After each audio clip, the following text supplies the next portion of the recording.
Our next speaker is an alumni speaker returning for now his second time to the 21 Convention stage. He first spoke last year in Miami, Florida, again at the 21 Convention main event. When people ask me about this next speaker, there's one thing I repeatedly say, which sounds kind of odd, but I mean it, which is why I keep saying it again and again and again. At 29 years old, I think I've met more dating coaches and coaches in that area of life than anyone else alive who's my age or younger. I've met literally hundreds. And there's only one man in the world who, when I'm physically around him, I feel my game is like literally better, noticeably better. I don't mean like more confident or anything simplistic like that. Like I actually can communicate with women better, being within 50 feet of the guy, like an aura or something, which again sounds like kind of odd or spiritual woo-woo, but I mean it. This guy, his love of women and of beauty is intense and real, and you feel it being around him. Whether it's here in this room, we're out and about at Whole Foods, Miami, we're hanging out and shit. Anyway, without further ado, please help me welcome for his second time to the stage, Zan Perrion.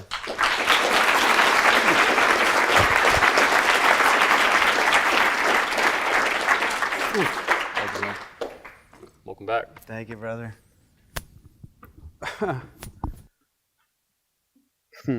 Wow. That was very kind. I've been speaking a lot over the years, 15 years, and I thought for the last couple of days, what am I going to talk about? And I'm kind of at a loss, strangely enough. It's, because like in my 20s, maybe you guys know my story, maybe you don't, I won't go into it now. But in my 20s, I was completely lost and alone and needy and insecure. Can we turn me up? Or no, oh, I see, I have to speak. Sorry. Okay. In my 20s, just a long time ago, and I would go out by myself to the bars, to the clubs, to the lounges, by myself to try and understand myself, and I was insecure, but I never gave up. I kept going. You hear my story in another place, I won't go into it now. I was massively needy, to the point where girls would go on a date with me and then they're like, I don't want to see this guy anymore. And I was so lost and alone, and I spent my 20s in that range. In my 30s, where because I kept going, is when the light bulbs kind of go, like every now and then I go, wait a minute. The girl said this to me, I've heard that 20 times before, and really, maybe it means this. So I started to learn and started to get some little aha moments. I never had any startling epiphanies or big giant leaps. So my 30s was like kind of like small incremental light bulb. That was back in the day before, is it true? Before the internet discussions. And so I had no help. I had nobody to look up to. I had nobody to turn to. I had nobody to say, this is how you do it, and it's going to be okay. And so my 30s was like starting to get like some kind of understanding, because I did nothing else but try and understand the hearts and minds and arms of women. That's all I wanted to know. And so my 40s is when I hit the road. I quit my corporate job. I wandered out into the earth, carry-on bag only. And I traveled and I consolidated and refined and understood and conversed and spent time trying to distill what I'd learned about the hearts of women. And my 40s, I traveled and I wrote a book about it. I wrote a book called The Alabaster Girl. And it took me 10 years to write, from 40 to 50. And birthday to birthday, I published on my 50th birthday. Get it out the door, kick. And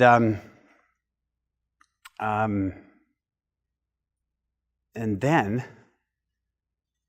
it feels like I've said something. No, I vomited something out of my system. The whole time I was writing that book for 10 years, I love books, and yet I never read another book in that 10 years because I would go into an airport bookstore. I'm like, I love bookstores. And I would go in there and I'd be like, books, books, books, and they called to me. But I would feel guilty because I hadn't finished my book. And I felt like, so I'd walk out of there. And I also didn't want to, shift what I was trying to say. There was something in me that had been learned and fought for, and I was in the trenches with the mustard gas flying over my head, and I wanted to describe that experience. And so for 10 years I didn't read another book, and now honestly, guys, I feel devoid. I feel like I've set. This is my book. I'll show you. By the way, incidentally, I know some of you have my book. It's here. It's called Alabaster Girl. And in Romania, where I have an apartment, I printed 2,000 of these books, and I have 1,000 left. I give them away. So if you want a signed copy, when I go back to Romania, I'll sign it, send it to you in the mail. Just pay for shipping. Go to alabastergirl.com, and I've got 1,000 left. So as soon as 1,000 are gone, done. But that's the book. And that was 3 years ago I published this thing on my birthday, and I haven't cracked it since. It's like that conversation is done. It's honestly, it's everything I ever knew or learned in my entire life to that point about sexual polarity, masculine edge, the female spirit. And so I feel like I'm coming on stage here. I thought for a couple of days, what can I say? And the only thing I'm going to do is just kind of like, the only thing that has interest to me now is what I'm trying to understand for myself going forward. My next 50 years, my next book. It's the only thing that has any wheels for me at all. So it might be like scattered and messy, and I really don't have a nice opening and crescendo. I don't have it. So I'm just going to riff on a few things that I've been thinking about. And I hope you get value from it. My voice sounds a little scratchy, but oh well. And besides all that, you have enough information. You've been consuming information for 10 years on an average here, with books, ebooks, seminars, forums, Facebook groups, programs, DVDs, stuff you've done, YouTube videos. You have consumed information massively, and you have it packed in your head. So you don't need more information from me. And the only thing I want to get, if I can tonight, and I'll try, is to get kind of a spirit. If maybe you can feel what I've been trying to understand myself and what I'm still trying to understand going forward. So I'm not going to, I don't know, I'm just going to wing it. The information you have, like I said, you don't need more. The information age has run its course. It really has, because look at the misinformation that's out there everywhere now. The information age has run its course. It's overwhelmed with misinformation. And you have enough in here. So now, the only task from this time forward for the rest of your life is how to take this massive amount of information that you have consumed and to lower it down here into your heart, lower it down into your gut, and into your balls, so you can feel something. Right? So instead of like talking to women like, hey, nice to meet you, what are you doing later? It comes from here. Hey, I'm just going to say, I like girls and you look like one. That's all I know. Just saying. It comes from here. There's something that downshifts into your body. if you're hanging out with me ever, I'm like, hey, joke, fun, talk, blah, blah, blah. And I'm like anybody else. As soon as there's women, something in me downshifts. I can feel it. And there's something in me that kind of like, it's like, what's this shape? What's that video game? Mortal Kombat. And it's actually something that is shape charged for her. That's right, you felt that. I get it. I'm over here with my buddies, yeah. You're not going away. So there's something and if you can catch a glimpse or catch the spirit of that, get it out of your head. We're all in our head. You know, you get a negative thought. Let's say you go to a party and you don't know anybody there. But you want to be interesting and kind and cool and interact. And so you're like, get out my nerve, get in state. I'm going to talk to this girl over here. Hey, what are you drinking there? Whatever you say. And she's like, she walks away. And now you get in your head, you get this negative thought in your head that says, well, that sucked. She just reinforced that I suck. You get this negative thought that circles around your head, you know, and it's like a bee. If you have one bee circling around your head, it's kind of a nuisance. If you have 3 or 4, that's your whole world. You have 3 or 4 bees circling around your head, doesn't matter what else is going on, that's the only thing you can think about or concentrate on is that. And these bees circle around your head, and these thoughts build upon the thoughts, and then you think, well, I'm not interesting enough, obviously, and I don't know anybody here, and this is stupid, and I feel awkward. And the negative thoughts jump on top of each other, and accelerate, and this swarm of bees goes around your head, and you can't escape it. There's a whole doctrine out there that says, oh, change your thoughts, your life will change. Change your thoughts. You can't. Those thoughts are faster than you are. You can't outrun the bees. They're circling perfectly, and if you're running as fast as you can, they're still circling perfectly.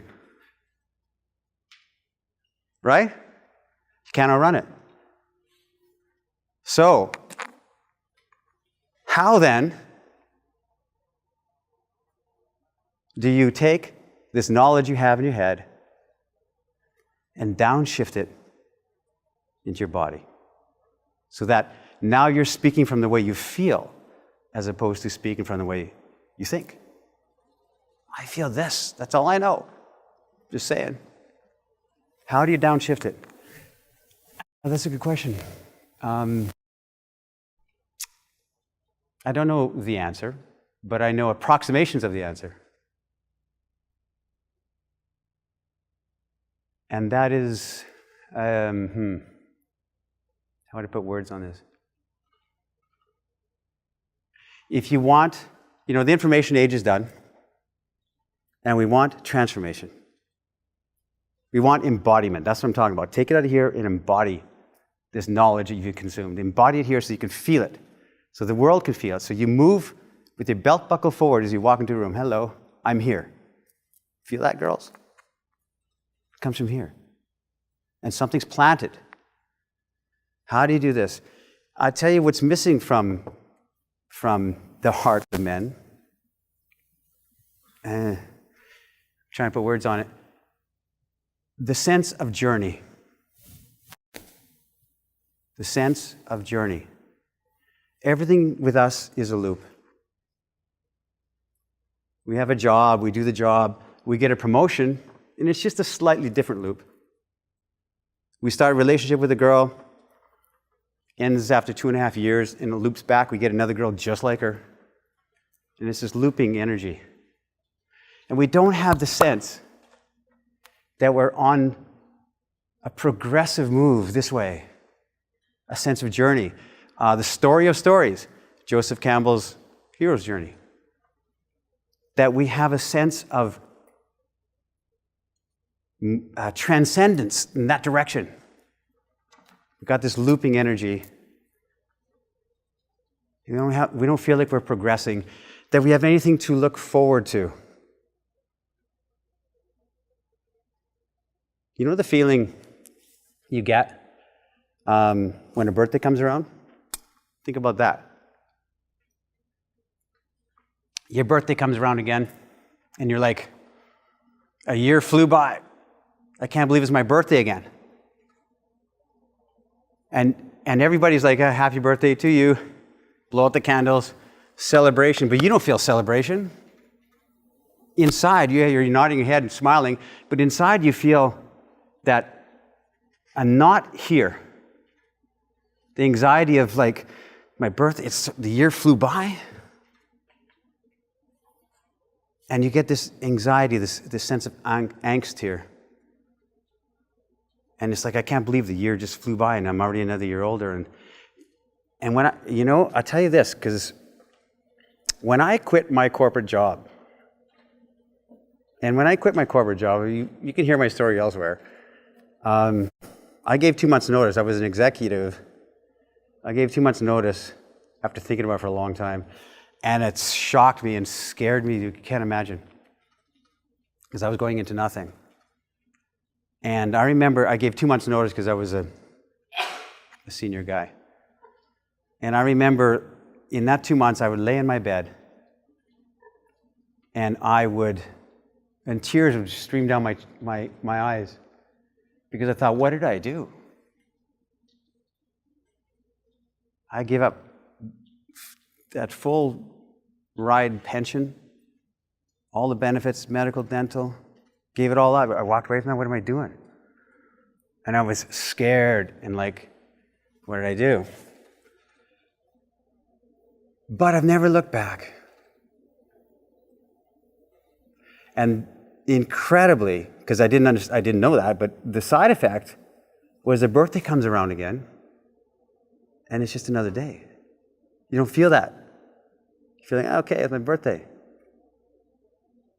And I think is you don't have that twinge of anxiety here when you are on message, when you're on a journey. You don't have it figured out. You don't have full confidence. You don't have this. You don't know where your next step is. But you know that you are taking steps to live a life of excellence, to make excellent memories. That's all you know.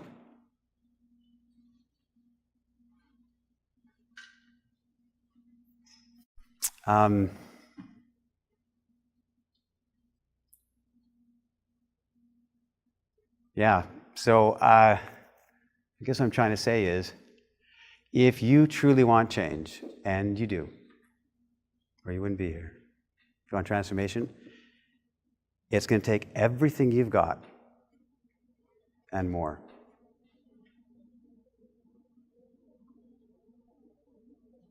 And when I went to Nicaragua to work on my book, and I disappeared from the internet for a few months, and I sat there and I sweated in this cabin in a fishing village, and I wore the same shorts and t-shirt every day, no electricity. And I wanted to understand, the nature of what I was doing, and the people there were simple and the kindest and most happy that you can possibly imagine. And every 3 or 4 years, a hurricane would come through and rip out all their cabins, and they build them again. So they had this sense of living very much in the moment. And I remember I came out of there to Amsterdam, and I did a weekend intensive there. So from that to this world, first world incredible culture. And the only thing I could think, those people are so happy and so kind and so caught up in the simplicity of what they have, and we have everything. And I thought, I came up with a phrase then, and I believe it with all my heart, and I'll say it here: every great life has had in it a great renunciation. Let me say that again. Every great life has had in it a great renunciation. There is no other way. We think we can just put some motivational things on Facebook, like some stuff, do some affirmations, read another book. It's not enough. It's not enough.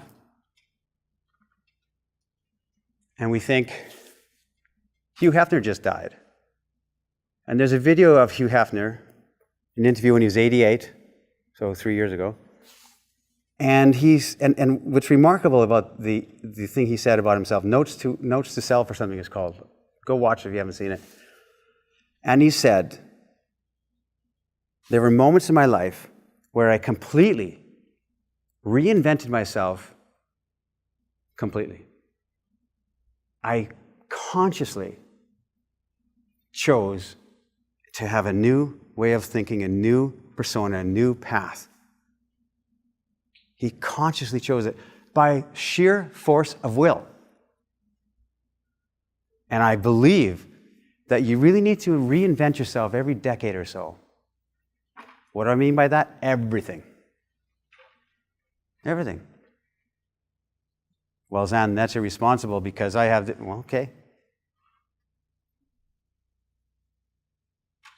Yeah. We think we have to have it all figured out. We have to save some money. We have to get ready. We have to prepare. Security.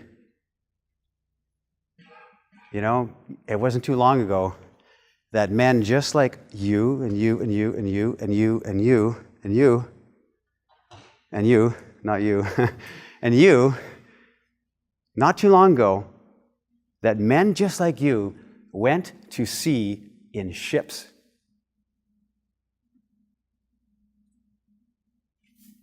Didn't get medical insurance before they went. They had no safety, surety, security. But they went. They followed the romance of their heart, said, I gotta go. And there's nothing. They could, there was no safety net for them. I mean, nowadays we backpack around Europe for 6 months, but no, you're going from ATM to ATM. Right? That sense of moving through life with a state of grace. And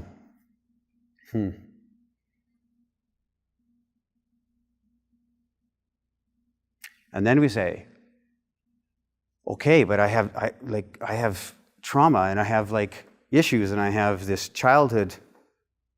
My childhood was not good, and I'm trying to sort this out. My childhood was not good. I was in foster homes from 4 years old for 2 years. And I don't remember the people's names, I just remember the people. And I remember they beat me within an inch of my life. And they locked me in closets.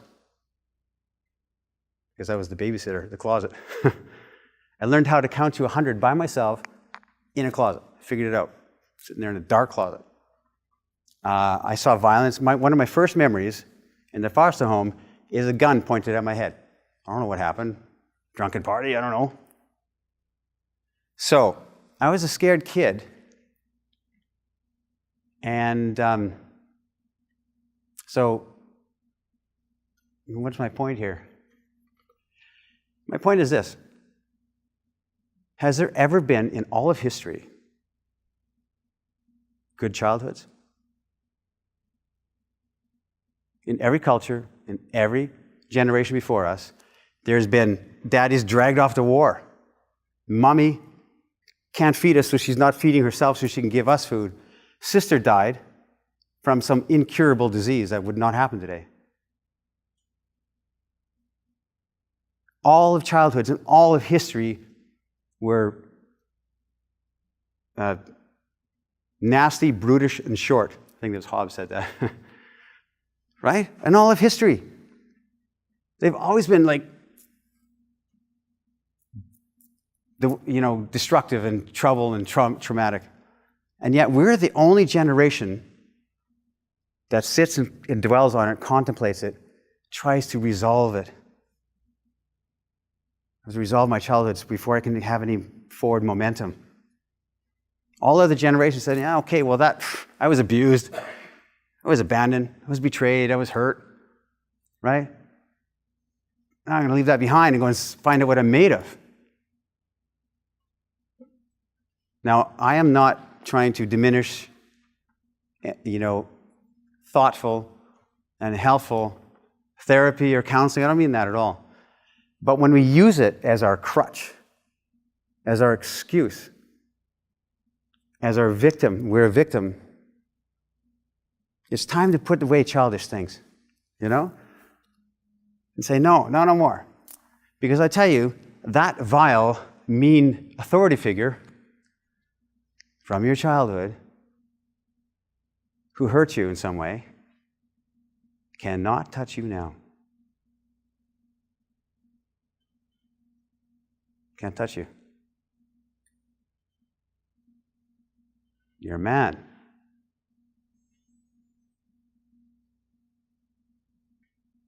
And at some point, why'd you see the time there? At some point, because no one's going to do it for you. No one's going to do it for you. You have to look in the mirror and see that little boy. That little boy who is sincere. He meant well. He didn't mean it. Yet he got stomped on. And it's up to you to look in the mirror and say, and see that little boy, and he's sad. I'll tell you something, because you think, like all the confident guys, they go through life like rah-rah, everything's all cool. But that energy and that concept of sadness as a theme that runs as a thread through your life. Everybody has it. That pretty girl over there has a theme of sadness from something in her childhood. You do too. But the great thing is, you integrate that as part of your whole, who you are. That thread of sadness is what makes you become emotional at a sunset, or a work of art, or some music that makes you goosebumpy here. That comes from the sadness of your life. That's why art has any kind of value and traction with you. So you embrace it and say, yeah, I'm not completely confident in what, but at least I'm here. You can do this. One sec. That little boy in the mirror, you can look at him, and which is you. No one else is going to, I promise you that. You can look at him and say, you know what? At least you're one thing, and no one can take it away from you. You're a student of life. You can give yourself that label right now because you're here, trying to understand your path, trying to find the path of excellence, trying to find your role, your dynamic with women. You're trying to find that energy of you moving forward, that transcendent progression through life, to get out of these loops. You can call yourself now a student of life. And that's absolutely 100% true, and no one can take it away from you. You've arrived. Hey, I'm a student of life. You can talk to a girl and she's like, well, I don't like you said that. Well, hey, I'm trying to be dynamic and interesting. I wanted to interact with you. I came to talk to you. And because I'm a student of life, I want to understand my role on this earth. I'm a student of life. She cannot say to you, well, no, you're not. She can say, I reject that. That can't be rejected. That is absolute truth. You can go home and look in the mirror every single day, and say, you know what, I said something stupid tonight to that girl. But I'm a student of life.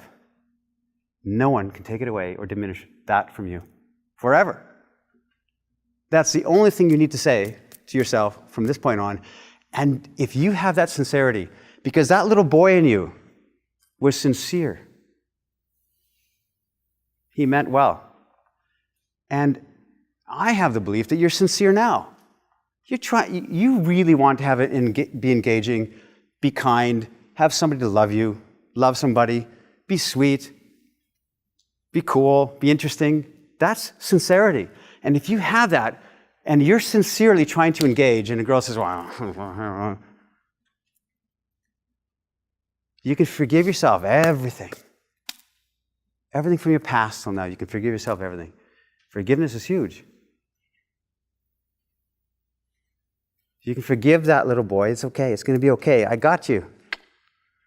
And you can forgive everything, every seeming mistake you made if you're sincere. You're honest in your intentions. I said before, maybe I'm repeating myself, but I'll say it again, because it bears repeating. When you make love to a beautiful woman, a woman that you adore, and she receives you,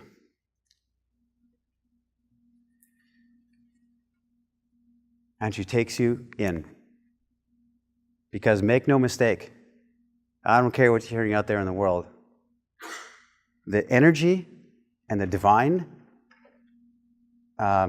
birthright of men, your God-given energy, is a thrusting, penetrative energy. It's you thrusting. It's you desiring to bend the world over. That is divine. And we think, oh, okay, well, society says, well, men are like one step away from being a rapist. And you stopped at the playground there and looked at the kids playing, so you pedophile. Right? That's sin. That's a sin. Don't buy into it. Don't listen to it. Walk away from that energy. It's a sin perpetuated on men. The energy of man is to thrust and penetrate and give his greatest effort. And the greatest energy of the female spirit is to receive. And when you make love to a beautiful woman who receives,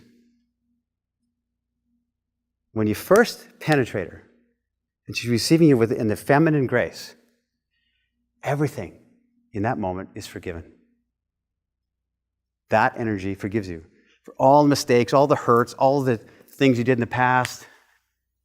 It's all forgiven because she receives and she rebirths you.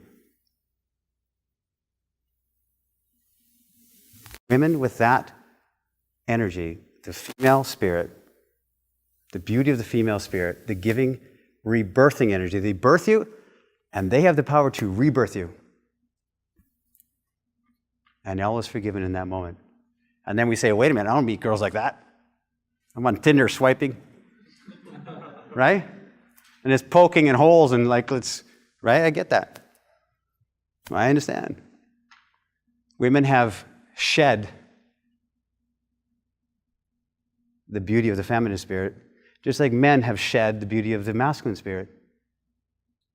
And this is a reclamation. This is a trying to say, we want to understand that again. We want to reclaim the polarity and the beauty. We want to say, I'm a man, and I like women, and I like the shape of women, and I don't apologize for that. No. Because God made me that way. None of this toxic shame, you quasi-rapist, you. Right? Don't buy into any of that. Don't accept it. So, I mean, there's a discourse going on in the world today, as you guys are all aware of, and it's a lot of voices on either side of the aisle. And I'm saying, there's nothing heroic in that conversation. Take an end run around it. Let's go over there. Yeah, okay, you guys knitter and natter over here. We're going over here. Let's go in this direction. I was on a radio show in Montreal, and it was a a nightly sex talk radio show a while ago. And she said to me, okay, Zan, I asked all my guests this, so I'll ask you too, see what your answer is. What do you think about pornography and what it has done for the state of our intimacy and our relationships and how we view our bodies, and what has it done because it's so prevalent and it's everywhere? And what do you think it's shifted in the consciousness of this modern age? And I'm like, I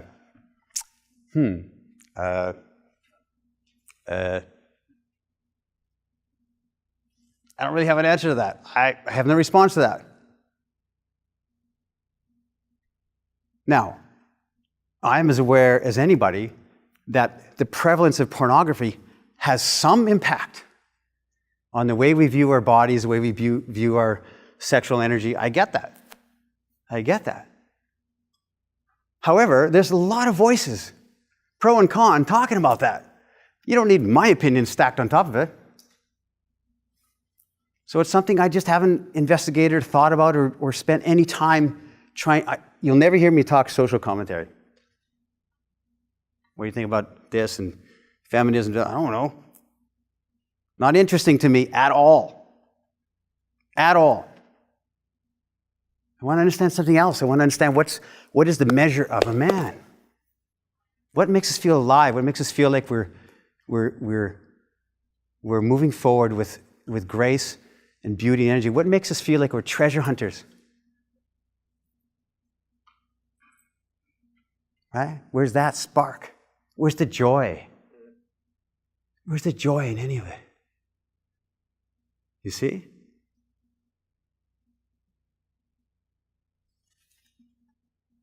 So I don't know. I mean, that's me. Take an end run around it. Here's a perspective for you, because it really shocks my mind. If I'm on an airplane, I've traveled a lot, I'm always on airplanes, and then you think, well, like, don't you get nervous on a plane? Like the plane might crash? And there's something in me, like if I get any twinge, which, that, man, what if this plane goes down? Now I'm going to go down with it. You know what kind of kicks into my heart? I look around at all the other people sitting on the plane. There's a family over there, and there's an old dude there. There's a girl there, she's pretty. And I think, if I go down, and the plane goes down, they're all going too. How am I special? That perspective, I don't know, it just blows my mind. There's a book by Ernest Becker, I think that's right, called The Denial of Death. In the 80s, I think he wrote it or something. The Denial of Death. And his thesis is this: we spend our entire lives, from the time we're born all the way, in denial of the fact that we're going to die. So everything we do, enterprise, business, substances, binge watching Netflix, is just to avoid the thought, because I don't want to think about it, that someday we are going to return to the earth. Can't escape it.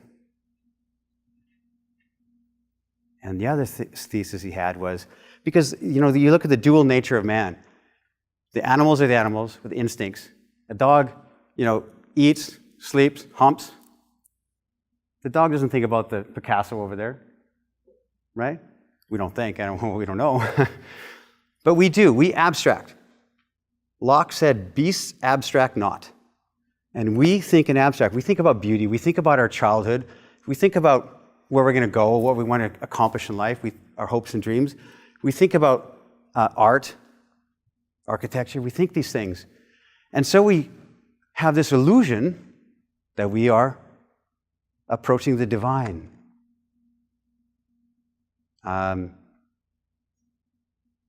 This dual nature of man. We're divine because we think divine thoughts, but we're also going to go back into the earth, just like any other animal. And the other thing he says, and it's true, no matter how pretty that girl is, and how accomplished she is, and how great and whatever we think she is, she can't escape the fact that every now and then she has to take a long, runny shit. Can't escape it. That's a reminder that we're heading to the grave. And when you step back from this perspective, oh, the girl didn't text me back, that's a low, low, low perspective. You step back to the, wait a minute, one of these days I'm going to be dead.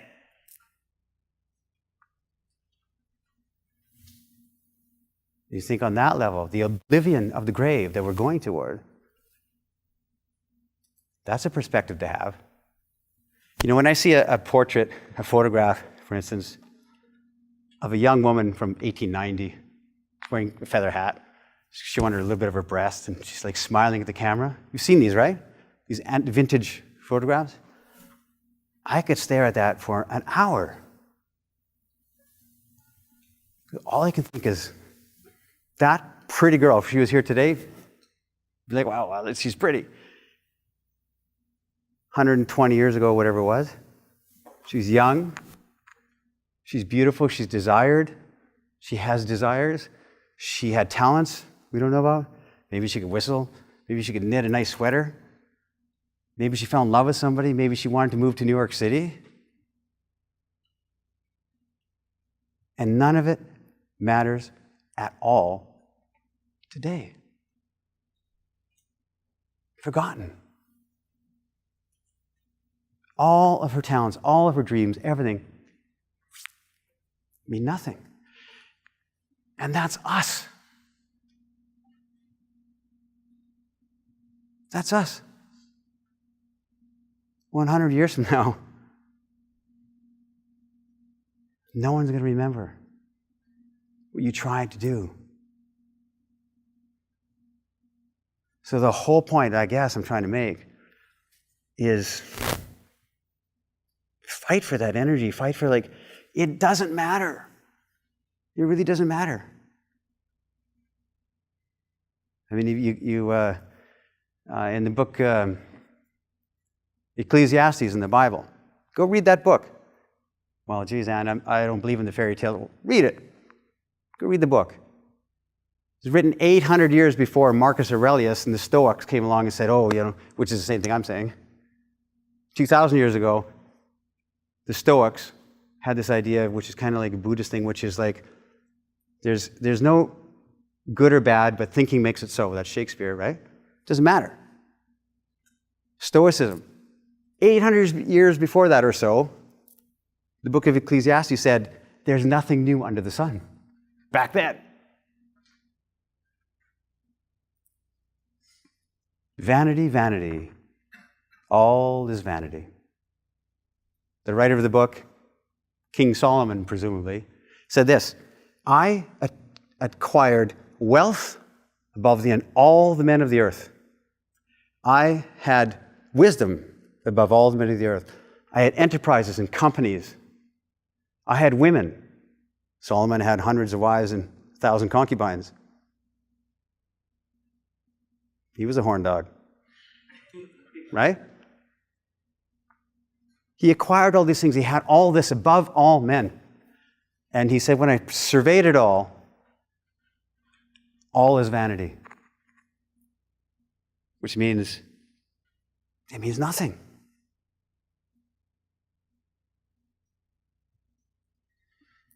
So that perspective, the perspective of the grave, the perspective of the oblivion of the grave, I don't mean to be so morbid, but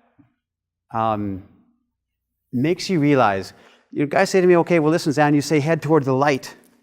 Head toward the light, but there is no light. Everybody's mean, everybody's suspicious, everybody's attacking, there is no light. Well, guess what? Then be the light. Consciously choose, like Hugh Hefner did, consciously choose. Because as you start to give your grace and your energy and your inviting spirit to others, they start to shine around you. That's the way it works. The greatest men who have women in their lives, one of the greatest quality these men have is a generosity of spirit. They want you and you and you and you to have a great time in their presence, to shine in their presence.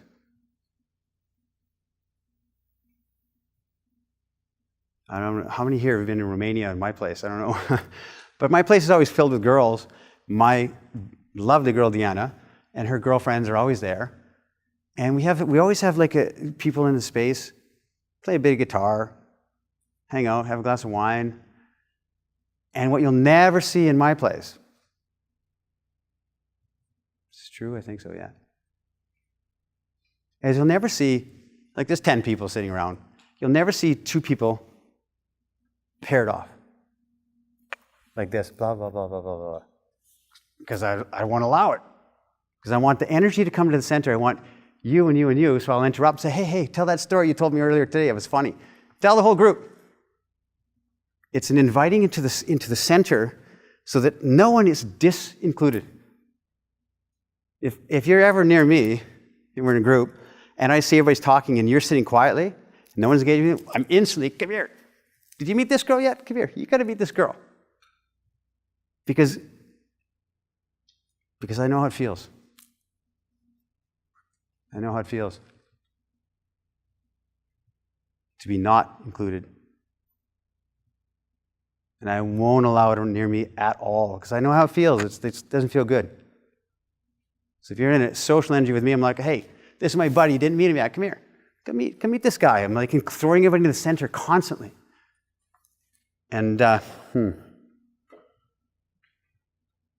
opposite of generosity of spirit is judgmentalism. Is that a word? Judgmental, to be judgmental. That's the worst quality a man or a woman can have. To be judgmental. Oh, I don't like that. I don't like that girl because that's the worst quality. Rip that out of your heart if you have any twinge of that at all.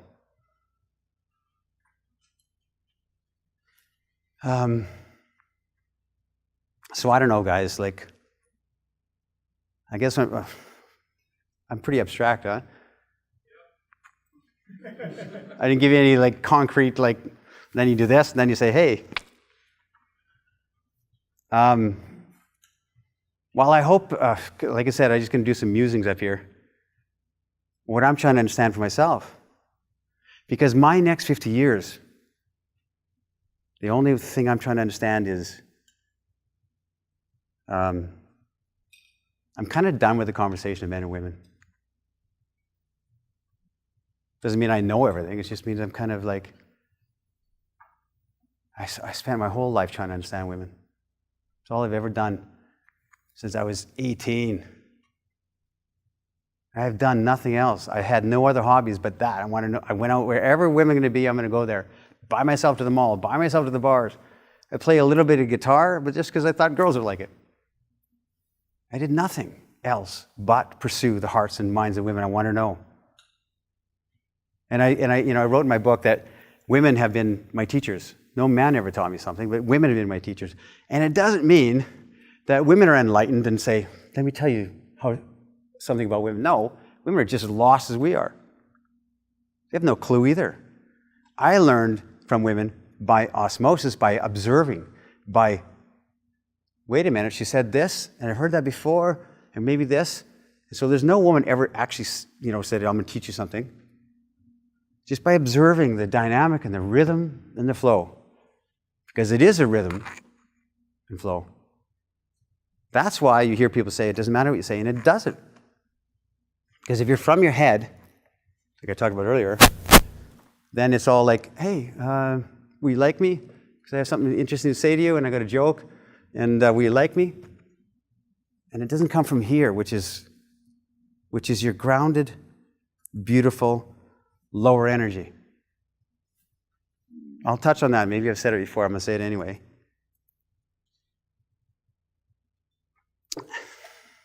Because I think it's incredible. Because I didn't know this. Everything I say, I'm saying to my young self, believe me. And I did not know this. I was the guy trying to be cool all the time, walking around with imaginary lats. Right? And lean against the bar by myself till 2 a.m. when the bar closes.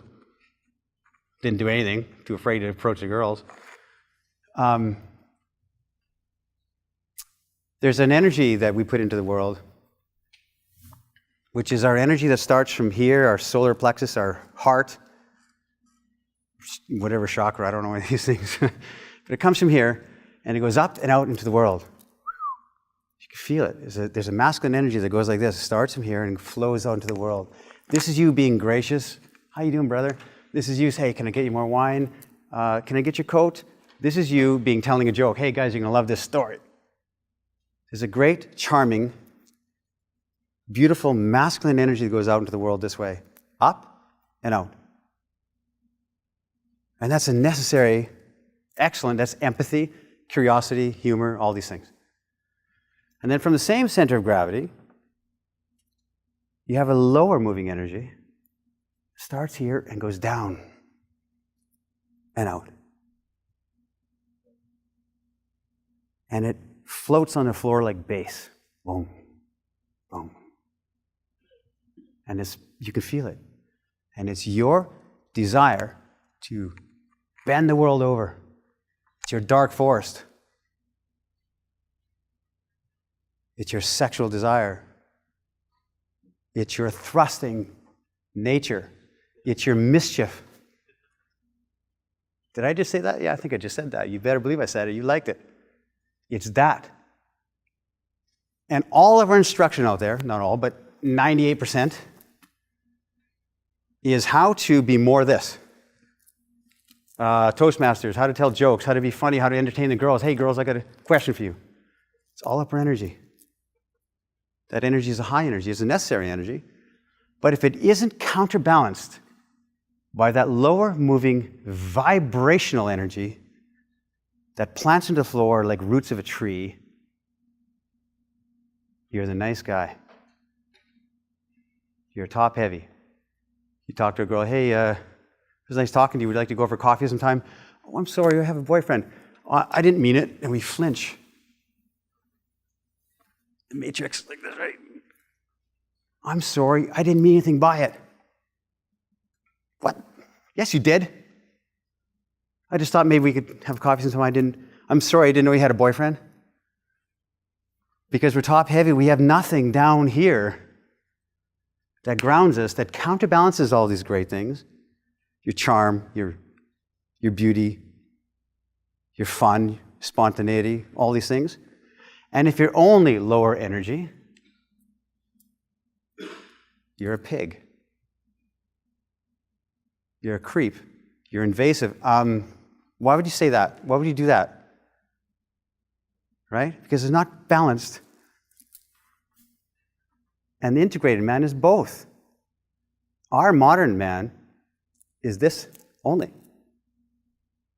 We know what wine to order. We know how to massage a girl. Try and get her in the mood. Women are always in the mood. You know? If you get anything from this conference at all, take that back home with you. Your sexual energy, which has been slapped out of you by society and the media and everything, is from God. You have to believe that. It's a thrusting energy, and the beauty of the feminine spirit, which is lacking as well, which we can't find anywhere, is to receive and to rebirth.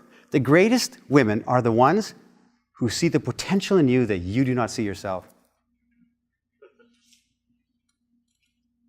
They inspire you. And when you have a girl, you want to be proud of your girl, because that's my girl over there.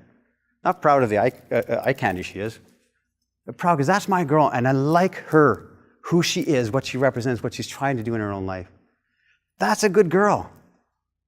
If you don't have that kind of pride for your girl, break up. Serious. If she doesn't have that for you, that respect and pride and really admire you, you have to admire each other. I think that's Anyway, I have 4 minutes left. I don't know if it had any kind of value for you guys, but it's what I'm thinking constantly, and I can't sleep because I'm thinking about it all the time. I'm trying to write another book, and I can't form it. Don't worry, you got till you're 60.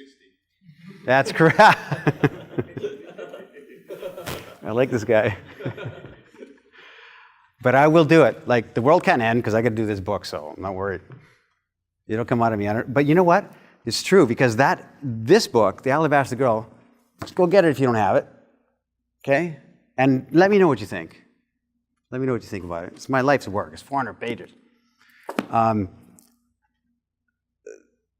That book came from my hard-won, hard-earned, hard-scrabbling experiences. And I vomited it out of my system. And I feel like my next book, I don't have anything. I have to go to the ancients. I don't know. But I know what the theme of the book is. I know what it feels like. I know the pattern of it. I know the name, no, the title, but I won't tell you. But I just can't shape it. I'm missing something. But I'm excited because I have to fight for it. So I guess my closing message, because I got 2 minutes left, is keep seeking that mystery. Go fight for the energy of the mystery. Answers, whatever. Keep always looking for the trajectory of what makes you alive, what makes you shine. Be the light, like I said, and others will follow into it. Be generous with your spirit. Be gracious, be kind. Welcome others in. Give. Forgive yourself. Forgive that little boy who meant well. Forgive yourself because you meant well last week when you talked to a girl and she said, I don't like that. But your heart was sincere.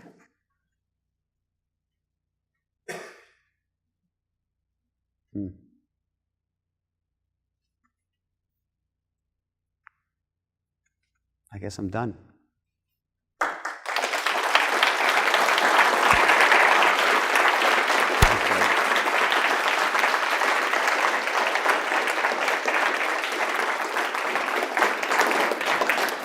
I have bookmarks for everybody. I think I have enough. I'll hand them out. Go to alabastergirl.com. I had 2,000 copies printed. They're stacked up in my apartment, and I was signing them, sending them out. Now, the only thing you have to pay is shipping, the cost, and I'll sign and send it to you anywhere in the world. It was $7.95, $8. But then my lovely and illustrious Romanian business partner, Serene, said the postage went up, and now it's $10 to send the books out. So I was losing $12 a book. So it's now $10. So, but it's cost. Believe me, that's it. I'll sign it and I'll send it to you. Put your full name and your address and everything. I'll send it to you. But let me know what you think, because I don't know. Question? Oh, I guess I should have taken questions, huh? Are we out of time? So I very much like your vibe, and I also, every time I went out and had more of your vibe, like focusing on energy, focusing on the flow, focusing, on the small things, letting it just develop, I was always more successful than if I just was there with my brain, just, like analytical German style. So you're always on time, though. Yeah, I know. So it's that. But I think what we all struggle with, and you said, don't judge is one of the things. Get rid of this. But I think what we do, and a lot of times we have our jobs, which we judge there. We get sick sometimes from that. We have we look on Twitter. We turn on the TV. We see the news going on. We judge there, and we just. Do you have any tips? How we can, in our environment, which is full of, BS, again, I'm judging here. How we can you're create more of absorbing. this You're vibe speaking, so we can, and focusing more on I don't energy. know. I don't know. The world is saturated with this violent discourse. I don't know what the answer is. I really don't. Like, it's easy to say, well, just check out of it, but, we live a life of connectedness. I have to be on Facebook because that's how I connect with my family and other people, so I don't know the answer to that. I mean, I know alcohol helps, but are there any other tips? I think it's just a conscious choice to say, nope, I don't want it. That doesn't serve me. To get into that dialogue does not serve me. Doesn't serve me. If you're a seeker and you're a student of life, and if you're a seeker, which is a beautiful, beautiful energy to be, then I don't know. I don't know the answer to your question. I really don't. It's a difficult time. One more question over here. We okay? Okay.